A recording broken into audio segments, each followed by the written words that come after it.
ikkinchi patsientkamiz birlamchi bepushtlik 6 yil polikistoz anavlyatsiya bilan menga murojaat qilishgan.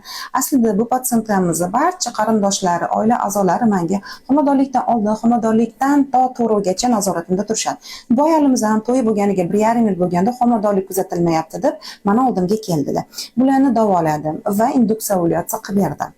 Va ovulyatsiya bo'lishiga qaramasdan homiladorlik kuzatilmadi. Sababi bular Buxoroda, turmush o'rtoqlari Toshkentda ishlardi. Ovulyatsiya bo'lganda turmush o'rtoqlarining oldiga kelardilar. Turmush o'rtoqlari tekshiruvga kelmaganlar.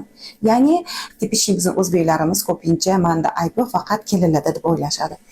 Shu bilan bu ayolimizga men eko programmasini tavsiya berdim. Sharoiti bo'lishiga qaramasdan bular ekoni tanlashmadi va vaqt o'tgandan keyin ekoni tanlashdi. Ekoga tayyorlanayotgan paytimizda chuqur tekshiruvdan o'tkazishga majburlimiz turmush o'rtog'ini ham, o'zini ham. Tekshiruv natijasida turmush o'rtog'ida mart testligi balandligi aniqlandi. Bu bitta laboratoriya o'zida tekshirganimizda, lekin leykosit baland emas edi. Davolaganimizdan keyin postli ko'rishimiz kerak funksiya paytigacha.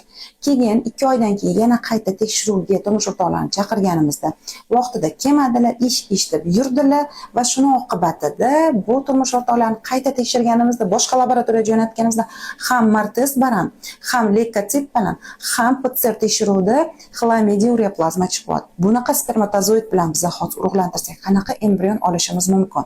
Shuning uchun biz riskovat qila olmaymiz. Ayolimizdan 35 ta tuxum hujayra oldik, lekin shunaqa bo'lishiga qaramasdan hozir tuxum hujayralarni muzlatib qo'yamiz. Turmush o'rtog'i qachon tayyor bo'lgandan keyin urug'lantiramiz. Qarsinchi qo'ldan chiqadi, hech qachon unutmanglar.